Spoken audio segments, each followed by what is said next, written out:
거룩하시고 자비로우신 하나님 아버지, 하나님의 크신 사랑을 진심으로 감사드립니다.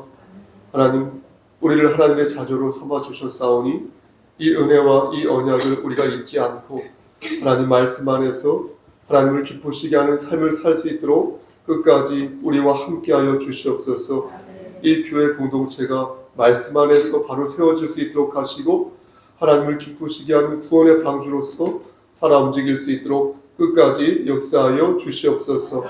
모든 말씀 우리를 죄에서 구속하여 주신 예수 그리스도의 이름으로 감사하며 기도드렸사옵나이다. 아멘. 다 같이 일어나셔서 서로를 축복하겠습니다.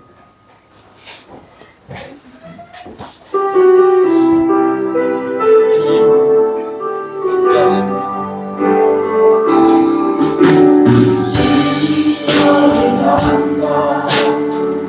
기뻐하시니 내 마음 땅에서도 널 만져주시기를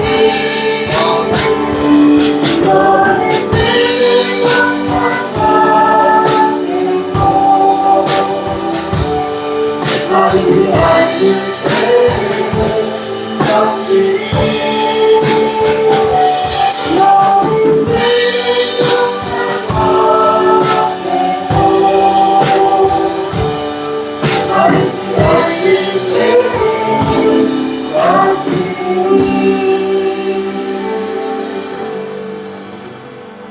같이 사도신경으로 우리의 신앙을 고백하겠습니다.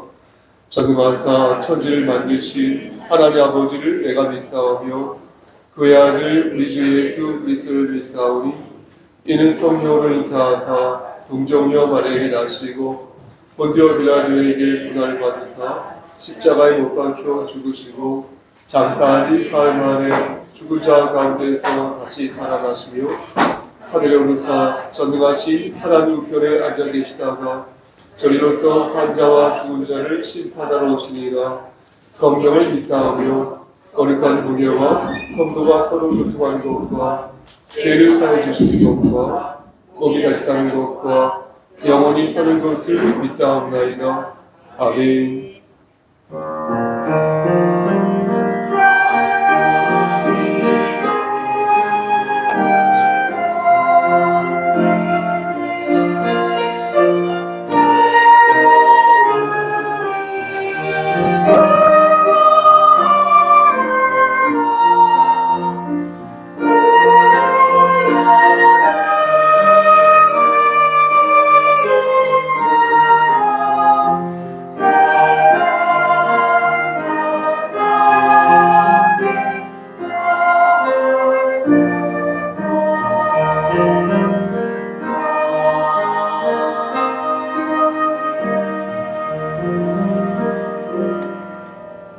너희는 말세에 나타내기로 예비하신 구원을 얻기 위하여 믿음으로 말미암아 하나님의 능력으로 보호하심을 받았느니라.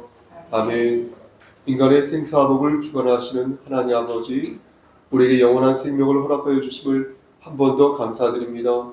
이 시간 신령과 진정으로 드려지는 이 예배, 성령 하나님께서 역사하시사 온전하고 반듯한 예배 될 수 있도록 하나님 우리의 심령을 끝까지 주장하여 주시옵소서. 모든 말씀 예수 그리스도의 이름으로 감사하며 기도드렸사옵나이다. 아멘. 찬송가 210장 찬송 드리겠습니다.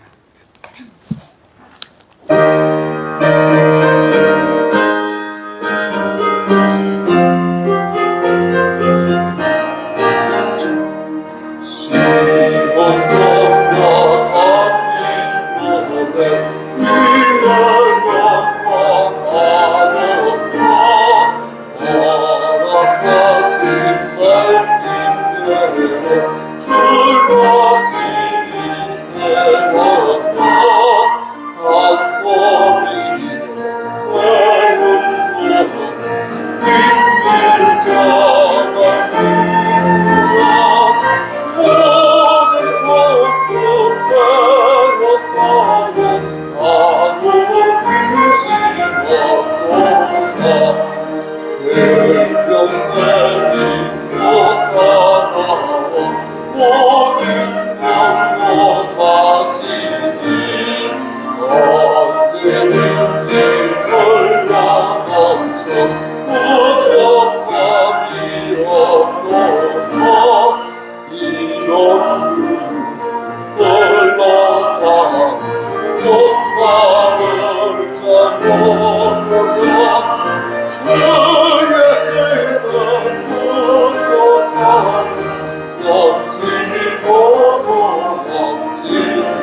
찬송가 뒤에 있는 126번입니다.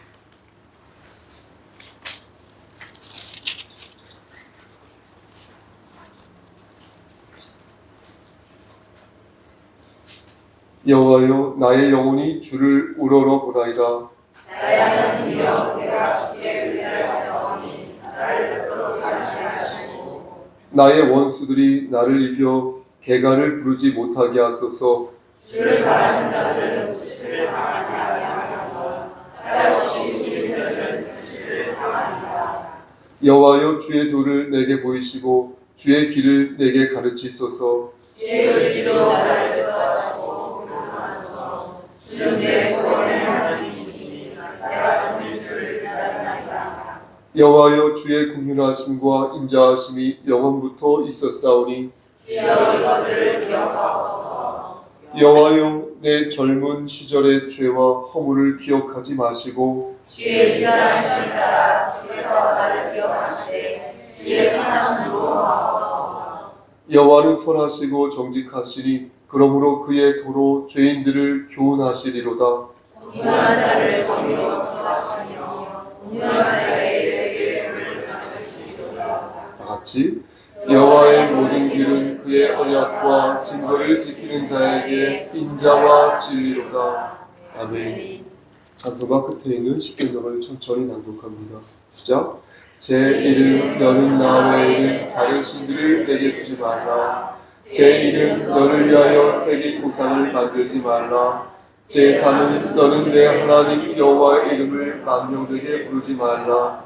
제 4는 안식일을 기억하여 거룩하게 지키라. 제 5는 내 부모를 공경하라. 제 6은 살인하지 말라. 제 7은 가늠하지 말라. 제 8은 도둑질하지 말라. 제 9는 내 이웃에 대하여 거짓 증거하지 말라. 제 10은 내 이웃의 집을 탐내지 말라. 아멘. 자리에 앉으시겠습니다. 혹시 자원 찬송이 있으십니까? 없으시면 우리를 대표해서 장로님 올라오셔서 기도 인도하시겠습니다.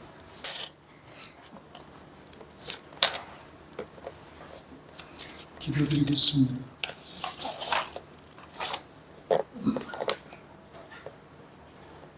은혜로우신 하나님, 오늘 이 시간까지 저희에게 주님 지으신 이 멋진 세상 속에서 살아오게 하심을 감사드립니다.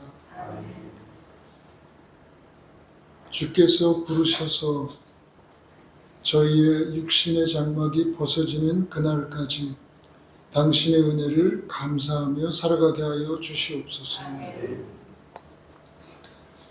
저희를 만나 주시고 주님을 알게 하여 주셔서 거룩하신 하나님을 닮아가며 예수님을 따라 사는 진정한 행복의 길을 열어주셨지만 지금 저희들은 자신의 욕망과 싸워가며 넘어지고 쓰러지는 가운데 지치고 소진되는 하루하루의 삶을 살아가고 있습니다.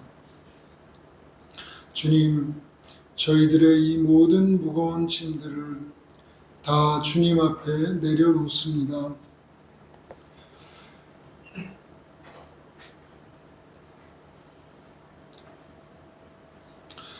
주님께서 맡아 주관하여 주셔서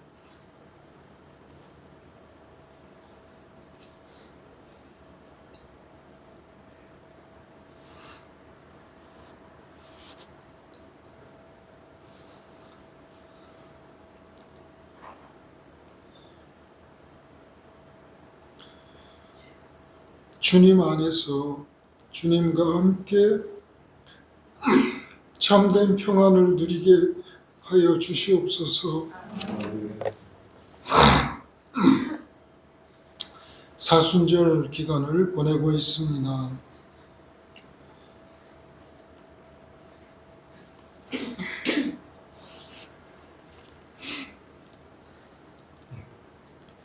예수님의 십자가 고난과 죽으심,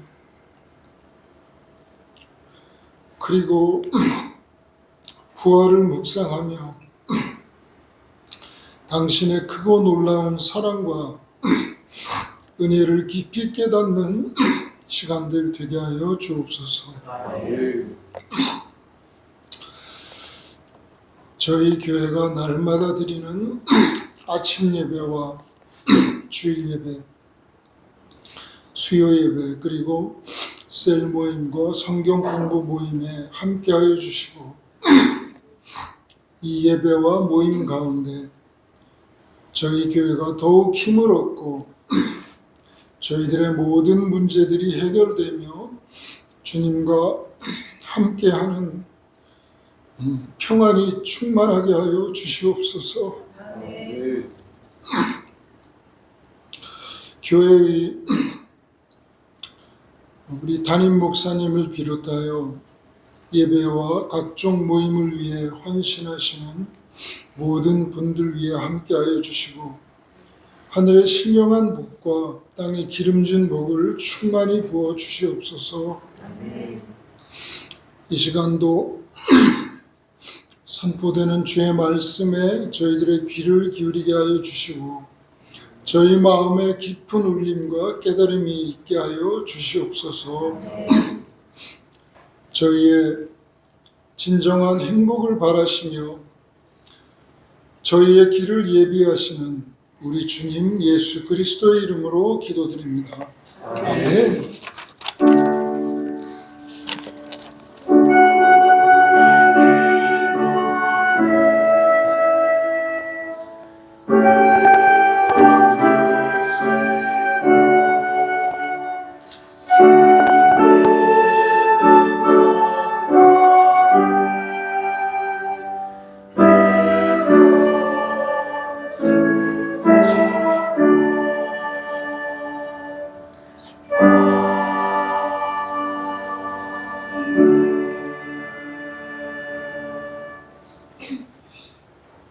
찬송가 149장을 드리면서 준비한 예물을 드리겠습니다.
하나님, 이 시간 헌신하는 마음으로, 충성하는 마음으로 예물 바칩니다.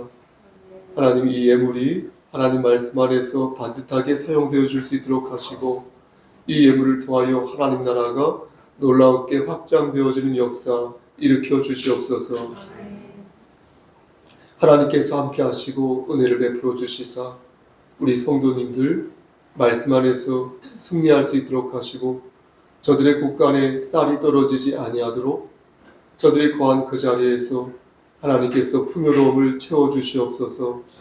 저들의 사업장이 잘 될 수 있도록 하시고, 저들이 말씀 안에서 말씀대로 살아갈 때에 열매 맺는 삶을 살 수 있도록 하나님께서 복의 복을 더하여 주시옵소서. 하나님, 이 시간 간절히 바라고 하는 것은 우리 양인선 장로님과 그의 가정을 위해 기도합니다.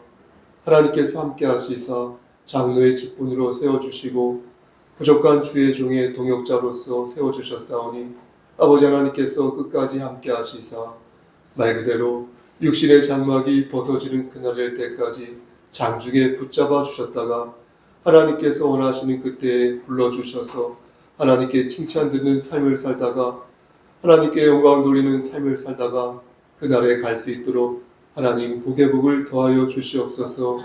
무엇보다도 건강의 복을 허락하셔서 건강한 상태에서 하나님의 일을 감당할 수 있도록 은혜 나려 주시옵소서. 하나님 헌상연으로 수고한 우리 박종범 형제와 이보희 자매를 위해서 기도합니다. 하나님 이 가정에 함께 하시사 역시 복의 복을 더하여 주시고 말씀 안에 살아갈 때에 온갖 모든 복들을 하나님 말씀 안에서 누릴 수 있도록 도와주시옵소서. 특히 우리 박종범 형제가 그릇이 큰데 하나님 말씀 안에서 그 그릇을 잘 반듯하게 키워나갈 수 있도록 은혜 내려 주셔서 하나님의 일꾼 중에 일꾼이 될 수 있도록 그의 삶을 선도하여 주시고 우리 이보희 자매에게도 건강의 복을 허락하여 주시옵소서. 하나님 여기 모인 모든 하나님의 자녀들이 말씀 안에서 승리하기를 소원합니다. 저들에게 허락하여 주신 예수 그리스도의 사랑과 그 언약을 저들이 늘 마음에 새겨서 악한 마귀를 말씀으로 물리칠 수 있도록 하시고 말씀 안에서 하나님의 음성을 듣는 자들 될 수 있도록 은총 베풀어 주시옵소서. 군 복무 중인 우리의 자녀와 그리고 회사 생활을 이제 갓 시작한 우리의 자녀들, 그리고 대학에 갓 입학한 우리의 자녀들, 그리고 우리의 모든 지체들 머리머리에 함께 하시사 저들이 머리가 될진데 꼬리가 되지 아니하도록 늘 함께하여 주시옵소서. 모든 말씀 예수 그리스도의 받들어 감사하며 기도드렸사옵나이다. 아멘.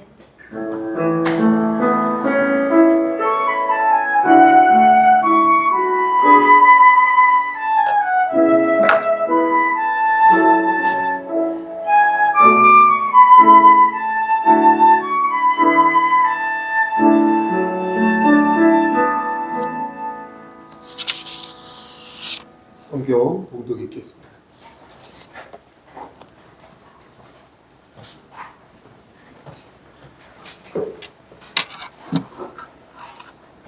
성경 봉독 하겠습니다. 고린도전서 16장 신약 284쪽에 있습니다. 고린도전서 16장 1절에서 4절 말씀. 고린도전서 16장 1절에서 4절 말씀입니다. 성도를 위하는 연고에 관하여는 내가 갈라디아 교회들에게 명한 것 같이 너희도 그렇게 하라. 매주 첫날에 너희 각 사람이 수입에 따라 모아두어서 내가 갈 때에 연보를 하지 않게 하라. 내가 이를 때에 너희가 인정한 사람에게 편지를 주어 너희의 은혜를 예루살렘으로 가지고 가게 하리니 만일 나도 가는 것이 합당하면 그들이 나와 함께 가리라. 아멘. 이 시간 성가대 찬양하겠습니다.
아멘.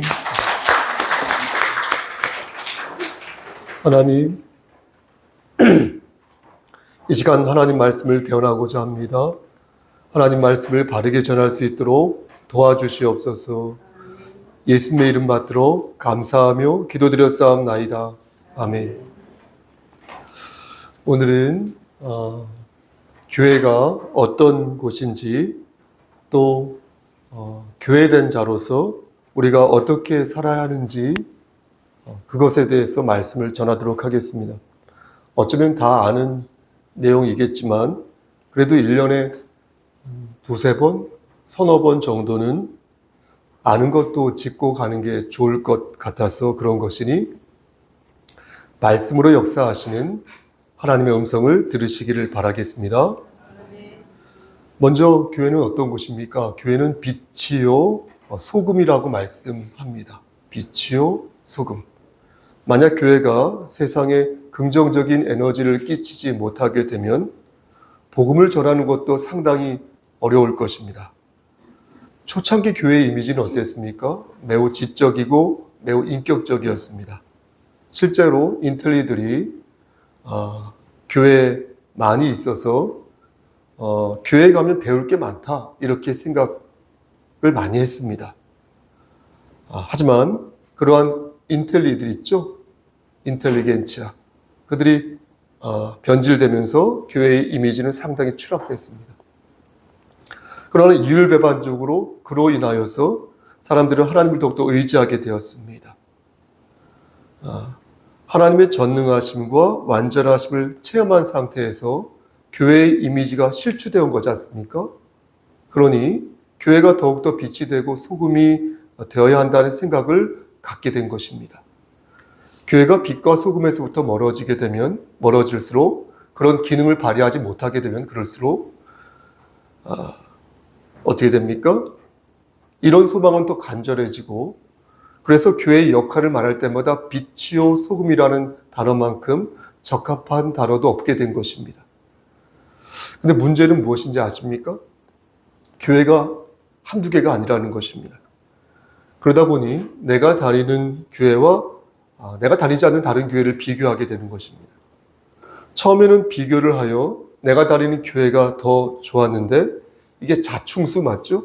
자충수가 되어서 나중에는 내가 다니는 교회가 그것 때문에 싫어지는 것입니다.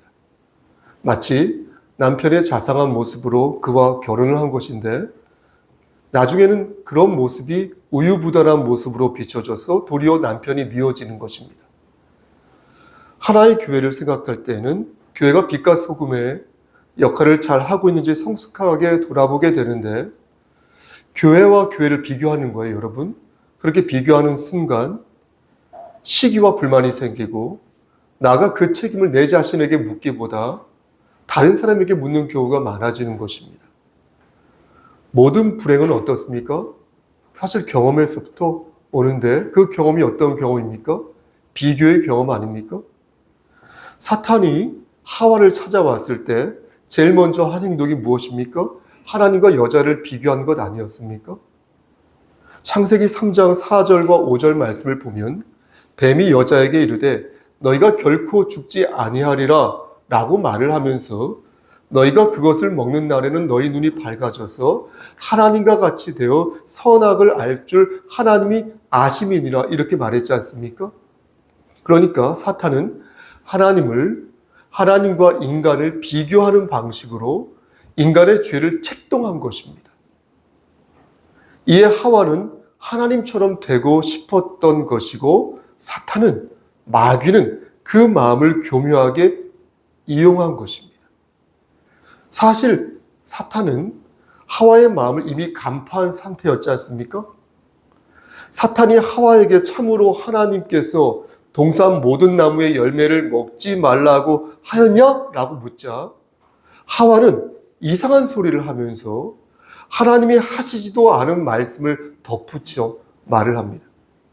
하나님께서는 동산 중앙에 있는 나무의 열매를 먹지 말라고 말씀하셨는데 하와는 그렇게 말하지 않고 먹지도 말고 만지지도 말라 이렇게 말한 것입니다. 이는 보십시오. 하나님께서 선악과에 대해서 이렇게 말씀을 하실 때 이미 하와의 이 마음속, 머릿속에는 야, 하나님의 저 명령이 너무 과하다. 저거 너무 과한데? 라고 생각했던 것입니다. 게임을 많이 하는 자녀에게 부모가 게임을 많이 하면 눈이 안 좋아진다라고 말을 하였는데 어느 날 그 자녀가 지나가는 사람이나 어떤 선생님이나 저 같은 사람에게 게임을 많이 하면 눈이 안 좋아지고 암에 걸릴 수 있다지요? 라고 말하는 것과 똑같은 것입니다. 그 자녀는 이미 그러면 그 부모님의 말씀을 억하심정으로 들은 것입니다. 여러분 그것뿐만이 아닙니다. 하나님께서는 창세기 2장 17절에서 네가 그것을 먹는 날에는 반드시 죽으리라 이렇게 말씀하셨습니다. 하와는 그런데 사탄에게 말하기를 너희가 죽을까 하노라 이렇게 전하였습니다. 그러니까 앞에 말은 과장하여서 하와가 말한 것이고 여자가 말한 것이고 뒤에 말은 축소하여서 말을 하면서 이미 하와는 마귀에게 자신의 흔들리는 마음을 보여준 것입니다. 우리 공동체는 다른 교회 공동체와 비교할 때도 이런 마음을 가질 때가 있습니다. 처음엔 순수한 마음으로 비교하는 것이라고 말은 하지만 사실 순수한 마음으로 비교하는 건 매우 어렵습니다. 여러분 가능하신지 모르겠어요. 저는 불가능에 가깝다고 생각하거든요. 우리가 정말 순수한 마음으로 나의 남편과 저 집 남편을 비교하는가? 우리가 정말 순수한 마음으로 우리 집 자식과 저 집 자식을 비교하는가? 볼 때에 아닌 것 같습니다. 설령 순수한 마음으로 그들을 비교했다고 해도 그것을 받아들인 사람이 그것을 고려하지 않는다면, 그렇게 생각하지 않는다면 그건 순수한 비교가 될 수 없을 것입니다. 그래서 비교를 한 사람이든 비교를 당한 사람이든 간에 결과적으로 상처를 받는 것입니다. 그럼 비교는 이 세상에서 없어져야 할 단어인가요? 그렇지 않습니다. 하나님의 영광을 위하여 우리는 비교할 수 있고 비교될 수 있습니다. 그러면서 발전할 수 있습니다. 다만 여기에는 성령 하나님께서 주시는 지혜가 있어야 할 것입니다. 말을 하는 데 있어서 지혜의 영이 필요할 것이고 생각의 중심을 잡을 때도 하나님의 영광을 먼저 생각하는 습관이 길들여져 있어야 할 것입니다. 저 같은 경우를 말씀드리면 저 같은 경우는 이런 방식으로 저 자신과 타인을 평가하곤 합니다. 교육학에서 준거지향 평가라고 혹시 들어보셨습니까? 아시는 분은 아실 거예요. 이 준거지향 평가라는 것이 있는데 이 평가는 상대 평가가 아니라 학습자에게 주어진 목표에 그가 얼마만큼 도달하였는가 그거를 보는 것입니다. 그러니까 보십시오. 남과 나를 비교하는 것이 아니라 이전의 내 모습과 지금 내 모습을 비교하는 것입니다. 이전의 내 모습과 지금의 내 모습을 비교하면서 내가 얼마나 목표를 성취하였는지를 돌아보는 것입니다. 그것에 역점을 두어서 그것을 이루었을 경우에 자신에게 혹은 타인에게 그들을 칭찬하는 것입니다. 또 나를 칭찬하는 것입니다. 저는 교회도요, 이런 평가가 가능하다고 생각합니다. 작년보다 올해가 낫고 올해보다 내년이 나으면 그 자체로 교회가 발전됐다고 생각합니다. 그런 평가를 할 수 있다고 생각합니다. 그렇게 성도 한 명 한 명이 하나님과 더 가까운 삶을 살아갈 때 그 교회는 하나님 보시기에 복된 교회가 될 수 있는 것입니다. 그것을 인정하고 그것을 또 인정해 줄 때 교회 공동체뿐만 아니라 교회에 속한 모든 공동체, 예를 들면 가정, 회사 등등 이런 모든 것들이 하나님 나라를 이루는 공동체로 비로소 성장할 수 있는 것입니다. 교회의 두 번째 모습은 일꾼들이 모여 있는 곳이에요. 일꾼들. 고린도전서 4장 1절 말씀을 보니까요. 교회를 그리스도의 일꾼이요 하나님의 비밀을 맡은 자다 이렇게 말씀하고 있습니다. 그러니까 사람들이 보십시오. 사람들이 교회를 들어오십시오. 사람들이 교회를 볼 때 저곳은 그리스도의 일꾼들이 모여 있는 곳이구나. 그리고 하나님의 비밀을 맡은 자들이 있는 곳이구나 라고 생각하도록 만들어야 한다는 것입니다.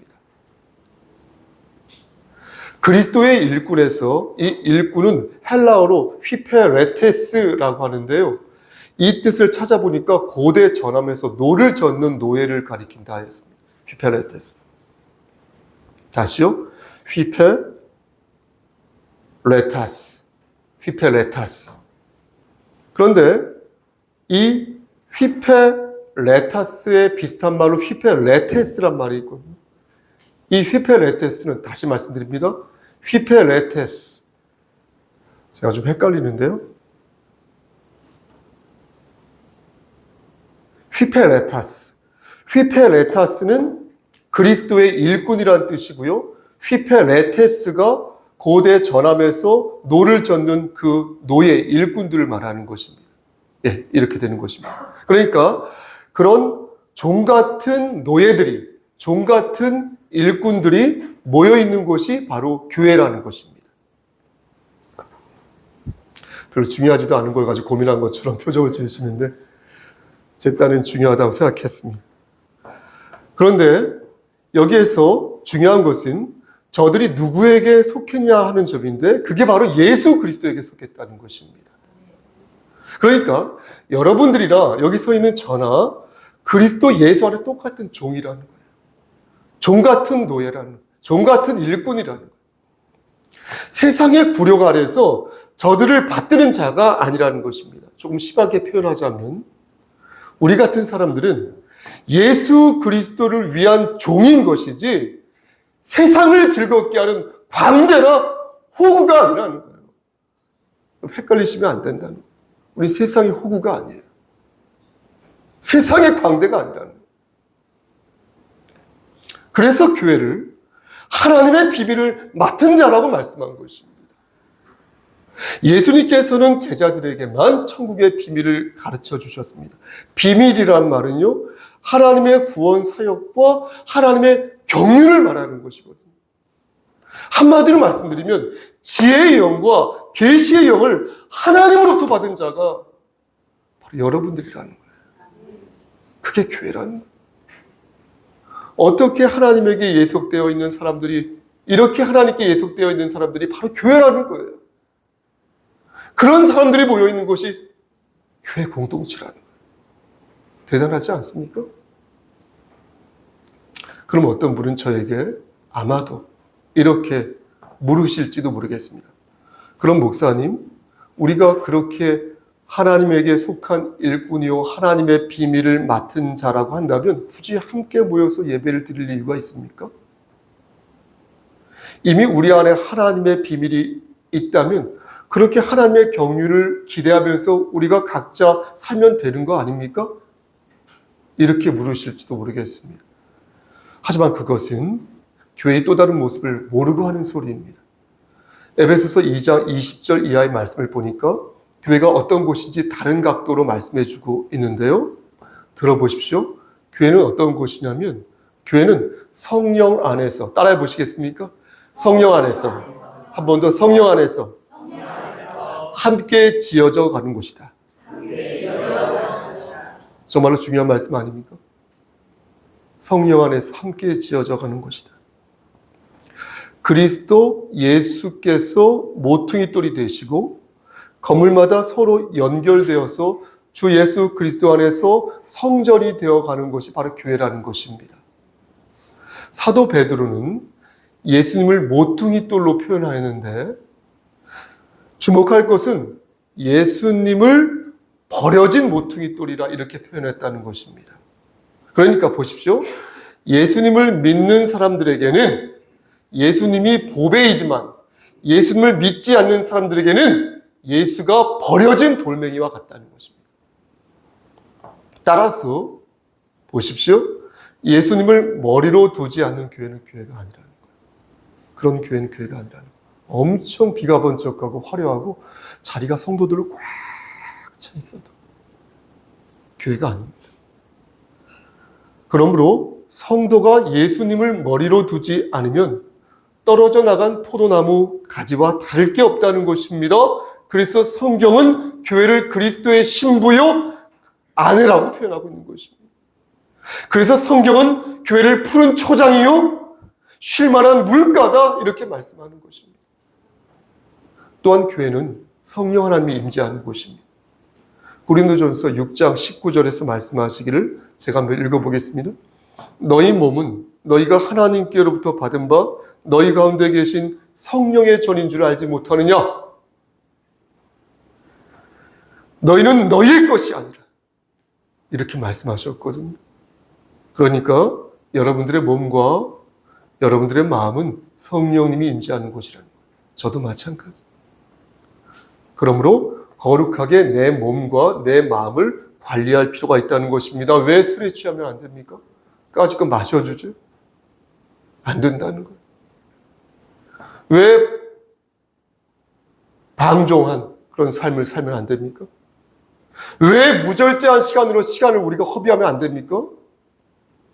모두 여기에서 근거를 찾는 것입니다.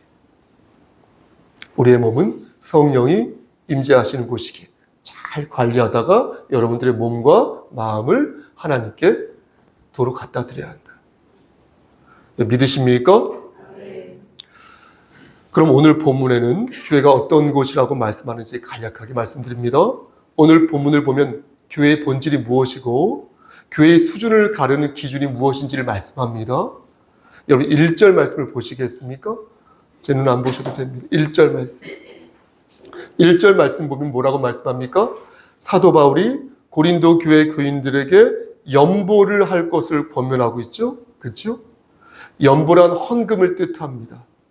바울은 어려움에 처한 예루살렘 교회를 위해서 고린도 교회가 힘을 모아 연보를 할 것을 권면하고 있는 것입니다.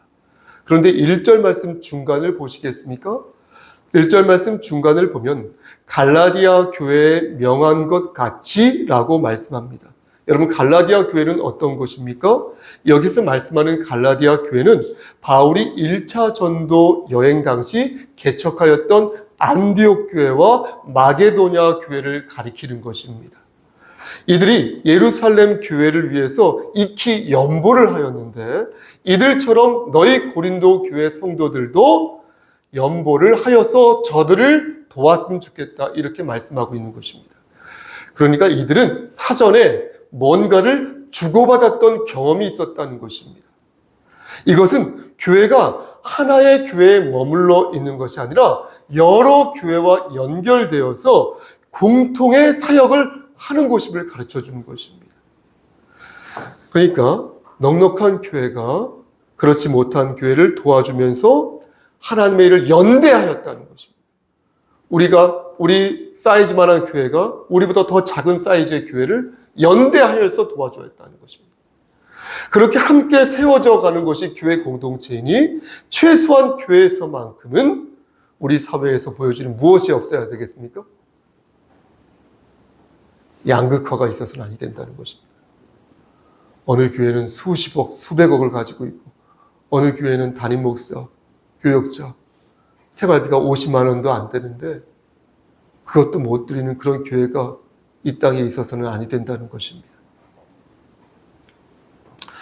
바울은 그리고 구체적으로 그 절차를 알려줍니다. 2절 말씀을 보시니까 매주 첫날에 각 사람이 어떻습니까? 그 수입에 따라서 돈을 모으면은 그 돈을 가지러 가겠다라고 사도 바울이 말합니다. 그러니까 매주 첫날이란 주일을 말하는 것입니다. 초대교회 당시에는 안식일도 지켰고 토요일이요. 그리고 주일도 지켰습니다. 그러다가 유대인들이 기독교 박해를 너무나 많이 하는 거예요. 그러면서 두 종교 간의 갈등이 심화되었습니다. 그래서 AD 4세기 초기부터 주일을 집회일로 정한 것입니다. 처음부터 주일날 주일로 드렸던 것은 아니었습니다. 그래서 매주 첫날이라고 표현한 것입니다. 그런데 여기에서 우리가 주목할 것이 두 가지가 되겠습니다. 하나는 연보를 드리는 시기를 주일로 정했다는 것이고, 또 하나는 모든 사람이 이 연보에 참여하도록 바울이 독려하였다는 것입니다. 그래서 예수님께서, 그렇죠? 그러니까 중요한 것은 사도 바울이 헌상을 하는 이유를 예수님에게서 찾았다는 것입니다. 그래서 예수님이 부활하신 날인 주일에 연보를 하라고 한 것입니다. 그리고 하나님의 은혜가 부자에게만 임한 것이 아니라 모든 사람에게 임하였으므로 모든 사람이 각자의 형편에 따라서 연보할 것을 주문한 것입니다. 그리고 한 가지 더 주목할 것은 3절 말씀 보시겠습니까? 3절 말씀에 나오는 사도 바울의 행동입니다. 사도 바울은 매우 신중하고 지혜로운 사도였습니다. 그래서 3절 말씀 보면 내가 이를 때에 너희가 인정한 사람에게 편지를 주어 너희의 은혜를 예루살렘으로 가지고 가게 하리니 이렇게 말한 것입니다. 그러니까 보십시오. 바울은 혹시나 헌금을 취급할 때 오해를 살 수 있을 수도 있지 않겠습니까? 그러므로 오해를 살 수 있으므로 고린도 교회 성도들이 추천한 사람이 그 헌상을 예루살렘으로 가져가도록 하겠다는 것입니다. 그러면서 덧붙이기를 4절 말씀에서 만일 나도 바울도 가는 것이 합당하면 그들이 나와 함께 가리라 이렇게 말한 것입니다. 실제 사도행전 20장 4절 말씀을 보면 바울이 고린도 교회의 성도들과 동행하여서 예루살렘으로 가는 것을 보게 됩니다. 이렇게 바울은 매우 신중했어요. 바울은 매우 지혜로웠어요. 그렇게 고린도 교회 성도들을 가르쳤습니다. 사랑하는 우리 송석교회 성도 여러분, 우리는 오늘 본문을 통해서 교회의 본질이 무엇이고 교회의 수준을 가르는 기준이 무엇인지를 알 수 있었습니다. 교회는 반드시 누구 안에 있어야 합니까? 예수 안에 있어야 한다. 여기 써 있는 성목사안이 아니라 우리 양장로님이 아니라 안수집사, 권사님들이 아니라 교회는 반드시 예수 안에 있어야 한다. 예수 안에 있어야 한다. 예수 안에서 있을 때 비로소 하나 될 수 있습니다. 사람 안에 하나 있으면 결국 분란이 일어나게 되어 있습니다. 교회들이 왜 분란이 많이 일어납니까? 사람들 안에 있어서 그런 것입니다. 예수 안에 없어서 그런 것입니다. 예수님이 없는 교회는 교회가 아니며 하나님을 기쁘시게 하지 않는 교회는 교회가 아닙니다. 교회의 수준은 보십시오. 예배당의 크기나 헌금 액수나 성도 숫자에 달려있는 것이 아니라 얼마나 주님 안에서 신비로운 연합을 꾀하는지에 달려있습니다. 교회는 마치 하나님께서 세우신 병원과도 같아서 서로를 간호해주고 서로를 보듬어주고 서로를 위해주면서 서로의 짐을 함께 져갈 때에 그렇게 큰 은사를 사모할 때에 비로소 하나님이 인정하시는 하나님의 교회가 될 수 있는 줄을 믿으시기를 축원합니다. 고린도 교회는 어려움에 빠진 예루살렘 교회를 내일처럼 도왔습니다. 고린도 교회뿐만 아니라 갈라디아 교회 역시 이스라엘 교회를 내일처럼 도왔습니다. 그들은 교회의 본질을 지키기 위해서 노력하였으며 그리고 신비로운 연합이 무엇인지 자신들의 삶 속에서 실제적으로 입증하였습니다. 말씀 맞습니까? 사랑하는 우리 송석교회 성도 여러분, 사순절 기간을 맞이하여 우리 송석교회를 생각해 봅시다. 이 교회 생각해 보시라고요. 우리 교회는 얼마나 그리스도 예수 안에서 신비로운 연합을 꾀하고 있습니까? 우리는 얼마나 기도하고 얼마나 말씀 보고 얼마나 찬송하며 하나님께 영광을 돌리고 있습니까? 우리는 얼마나 헌신하는 마음으로 서로를 섬기고 있습니까? 그러한 교회 공동체를 세우기 위해서 우리가 얼마나 많이 힘쓰고 있습니까?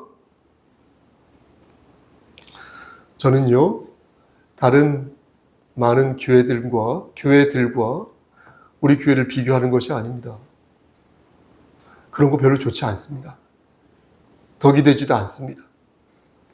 저는 작년 이맘때의 우리 교회, 그리고 오늘 이맘때의 우리 교회를 비교하는 것입니다.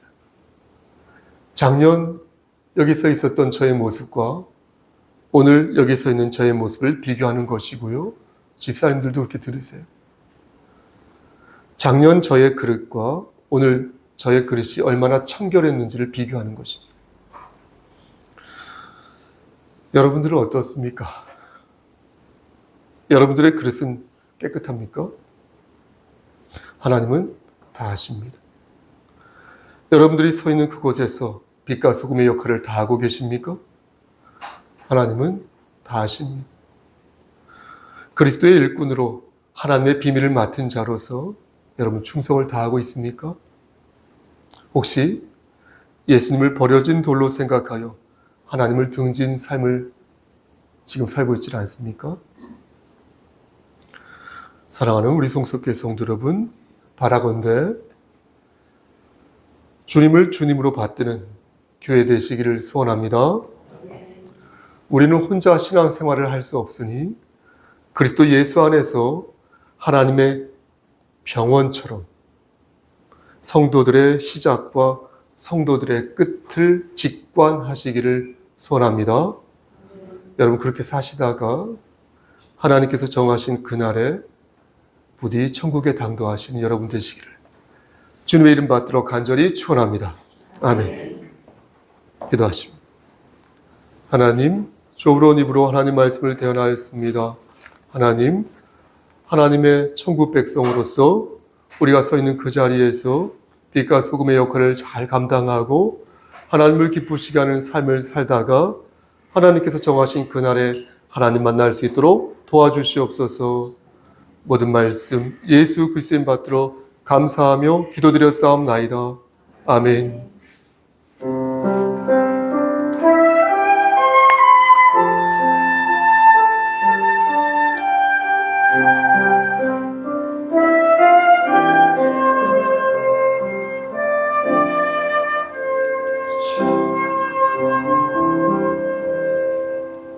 교회에서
그걸 끼죠?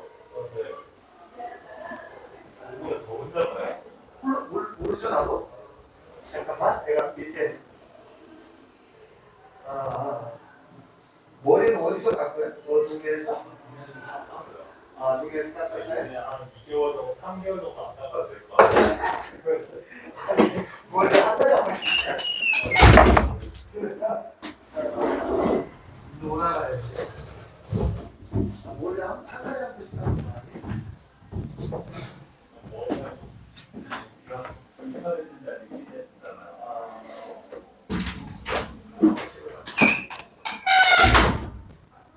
받았어요.